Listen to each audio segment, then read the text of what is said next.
Ladies and gentlemen, my name is Paul, and in this Gaming Telecom video we're going to be discussing the PlayStation 4 Pro's lack of 4K disc support and also Microsoft's responses to the whole situation of the PlayStation meeting and what they believe their position is in the market. Now, I will be doing a full PS4 Pro analysis over the next day or so, but to be honest, there is so much information still emerging, both from developers and Sony themselves. I figure it's good to wait a day and then do a full analysis rather than me spending 8 hours on a video and then it to be pretty useless like the next day. So I'd rather wait a day or so and make sure that I've got all the facts before I continue. But first things first, let's discuss the absence of 4K disc support, because that brings us rather nicely into Microsoft. So, the PlayStation 4 Pro was targeted as a big advert, obviously, with its reveal, for not just 4K enthusiasts, but also for folks with HDR screens and also with 1080p screens, but those wanting the best visuals possible, higher frame rates, that type of thing. But let's face it, the big keyword throughout the conference was 4K. Whether it was streaming, whether it was gaming, it was 4K, 4K, 4K. So it was a bit suspicious, as I thought, that when all of the 4K information was announced, whether it was Netflix, whether it was the games, they never mentioned there was a 4K drive, which is a pretty obvious feature to mention, but it's also so obvious that you can almost overlook it. But even so, we at least expected a cursory mention of like a 4K drive, right? But there wasn't. So, of course, immediately people started to question Sony, well, what gives? Well, our feeling is that while physical media continues to be a big part of the game business, we see a trend towards video streaming. Certainly with our user base, it's the second biggest use case for people's time on the system. So we place more emphasis on that area. Done. That was an interview with The Guardian, so a couple of sentences is pretty much all you're going to get out of Sony when it comes to explaining the absence of the 4K Blu Ray. Now remember, Sony are not just, playing the movies, they are actually a pretty big stakeholder in UHD discs. And so it's weird that they have not included it. The only reason I can think of is price. It's probable that Sony just did not want to go over the $349/399 price point, especially the $399. There's like a magical number where $399 is a number you can swallow. When it starts to get to like $399 to $450, that's a big jump. So my feeling is that they just didn't want to throw in the extra cash. Now, whether it is that, whether it was something else, I just don't know. But let's focus for a moment on Microsoft. So Albert Penello, as well as Microsoft as a company, very aggressive when it comes to the PS4 Pro. And off topic, I still don't know necessarily if I like the PS4 Pro. Obviously, he was very, very quick to point out the absence of the 4K Ultra HD Blu Ray drive, which obviously is featured in the Xbox Slim, and he said that the company has intention to deliver it when it comes to Scorpio. I'm going to assume that the only factor against them delivering it would be price. But overall, of course, it's down to Microsoft to probably see the negative reception that Sony are getting. Honestly, I do agree to a degree that 4K streaming is the future when it comes to movies, but I kind of like owning movies on Blu-ray as well. Maybe I'm just a sucker, but some physical things I like. Digital comic books, I can't get into digital comic books. I could have a massive collection if I did, but it was like I even owned Marvel Unlimited. I think it's Marvel Unlimited. I tried the subscription. It's a great subscription, but I just never bloody read them. I had all access to hundreds of comics, but I just did not read the sodding things because I like the physical feel, I like the smell of the paper, and with movies it's the same thing. I like certain movies on Blu-ray, but that's beside the point. One key area Sony did push was HDR, and the fact that it will be coming to existing PS4 consoles. As a quick too long didn't read, HDR is the ability to show a wider gamut of colours, contrast and brightness levels and darkness levels on screen. The best way of describing it, for those of you who don't know what it is, well, think of taking a photo at night of like a starry sky. We've all tried it and we all know what the results are. To say they're disappointing is an understatement. So Sony are going to be providing it as an update for older PS4 systems. Now, just so we're all clear, the PS4 and the Xbox One, both released in 2013, are using HDMI 1.4. But Albert Penello has said that he doesn't know yet how Sony are doing it, and until they know, he knows and Microsoft know how they're doing it for the original system, he can't speak whether Microsoft can offer a similar update for the original Xbox. So at the moment, Microsoft themselves are not quite sure how Sony have got HDR running on the original PS4, and it's all down to HDMI versions. Now, I'm going to give you a too long didn't read for this, but when both systems were launched, they supported HDMI 1.4, which is basically representing the standard of HDMI available at the time, and also determines how much data can be pushed through the HDMI port. Now, the amount of data is very important because you can think of it as like memory bandwidth. It allows higher resolution, for example 1080p or 4K, and also to choose the frame rate as well, output at a higher frame rate. So for example, HDMI 1.4 technically does support 4K. The issue is that it does so at only 24 frames a second, which is about the same frame rate you would use for films, and is not really indicative of the frame rate you need for action games. So, with that said, there are a couple of HDR specs currently doing the rounds. One is HDR10 and the other one is Dolby Vision. And I have found a database which basically goes through all of the different HDMI versions, and one reads, knowing that previous versions of HDMI would not pass Dolby Vision dynamic metadata, Dolby developed a way to carry this dynamic metadata across HDMI interfaces as far back as version 1.4b.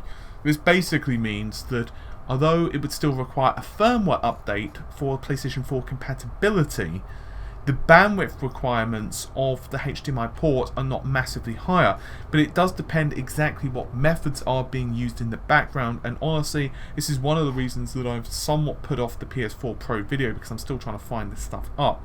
Now, some people are rumouring, if you will, that the PS4 HDMI controller is 2.0, but that's very unofficial, and honestly I'm not particularly sure if it's true or not.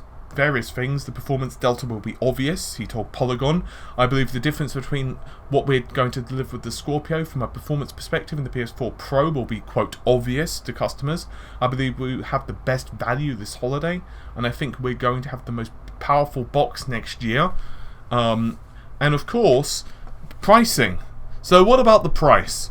We know what the price of the PS4 Pro is, I've just said it, but just to remind you, the Pro will be $399 or $350, that's dollars and pounds respectively. Microsoft not telling us what theirs is. They just said it's going to make sense to gamers. Well, what sense is down to your interpretation. And it's a bit weird as well, because when it comes to a lot of the parts inside the system, we don't know exactly what's going to be inside the Xbox Scorpio. Now, all they said is that we know it's important to deliver an experience that demonstrates the power gap between the PS4 Pro and the Scorpio at a price that makes sense to console gamers. But there are some parts of the system which are a bit of a mystery. One of those parts, and the most obvious, is the CPU. All they've said is an 8-core processor. That means shit, because quite frankly it could be the same clock speed as the vanilla Xbox, very unlikely. It could be the same clock speed as the PS4 Pro, which is about 2.1, it could be 2.5, it could be a completely different architecture. We just do not know. And that's a big issue, because obviously faster GPU requires a faster CPU to drive it. So what's my take on all of this? I watched the PS4 Pro announcement and I was fairly impressed, but I don't know.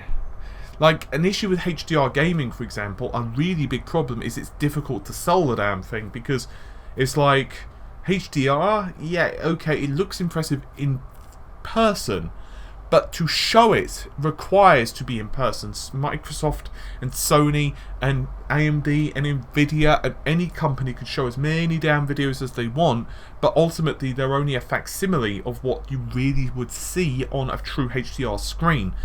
And ultimately you can't show it in print, because it's even worse, because you're going from RGB to CMYK color space, and most printers can't even slightly achieve the best CMYK color space anyway. So, you know, generally speaking, magazines, if they're going to print, what they have to do, they have to convert the RGB image to a CMYK image, which best represents what the printer can show versus the RGB original image. So there can also be a little bit of retouching for RGB images, which are getting converted as well, so that's a bit of an issue. On RGB colored spaces, the best thing you can do is have a very exact facsimile of what it originally looked like. For resolution though, it's really easy. It's like, well, more pixels equal more qualities. Pretty simple stuff. And the big problem is that the PS4 Pro is launching at the same time as the PSVR. So for many, it's like, well, the Pro's launching in November. The PSVR is basically being released at pretty much the same time window. So you're asking gamers to put down several £100, and on top of that, there is a lot of games coming out. Now, will some people do it? Undoubtedly. I think the PS4 Pro is going to sell well. But to me, it's a better purchase for people who do not own an original PS4. If you don't own a PS4, in my opinion, the Slim is not a great purchase, because for about 100 more, you can buy a PS4 Pro. On the other hand, the Xbox Scorpio is almost a different console in itself. It's so much more powerful than the original. You could almost think of it as a successor. I mean, it could almost be Xbox 3. I mean, well, I guess actually it'd be Xbox 4, wouldn't it? Because there was original Xbox 360, then Xbox One, it'd be Xbox 4, so that would make more sense. Regardless, you know what I mean. Would it have been better for Microsoft to have delayed it even another year on top, or half a year on top, and release it 2018 early and called it the Xbox 4? I don't know. I mean, would Sony have been better to do the same thing, release it 2017? Ultimately, it's down to you. And I'm seeing a really big mixture between gamers loving the PS4 Pro and people just like, eh. In fact, watching Twitch chat, which is iffy at best, like, there were so many people just spamming boring. Now, obviously, Twitch chat is not the best way to get an opinions poll, but it's going to be interesting to see how people can have their minds changed over the next few months. And I feel that the absence of 4K Blu-ray definitely was a negative against the PS4 Pro, because it's not even the fact that people necessarily gave a crap about using it. It's just like, there's like this value in your mind of saying, well, the system's 4K, but your drive is not 4K. I don't know why. I think it's just a mental block people have. Anyway, let me know your thoughts and opinions. Do you agree with Microsoft? Do you agree with Sony? Or do you think both of them should just have waited and released the system? Like, would you have preferred, just for example, the PS5 to have been released, let's say, late 2017, which is next year, and for them to have made it backwardly compatible with the PS4, but so PS5 games could not have run on the PS4. So PS5 to PS4 would not work, but PS4 to PS5 would work. Would you have preferred that? Would you prefer a half measure solution, a pro version, if you will, that we've currently got? Do you prefer Microsoft's way of doing things, of waiting another year, but having a considerably more powerful system? It's about 40% faster. I don't necessarily know if either company is right. That's the thing. Like, I could, if you were being offered both as viable plans at a business meeting, both are actually kind of viable. released in 2017 but more powerful, released in 2016 but less powerful. Both are definitely, and we don't know what Sony or Microsoft's future roadmaps are going to be either. Anyway, with all of that said, hopefully you've enjoyed the video. I'll see you soon. Take care. Bye for now.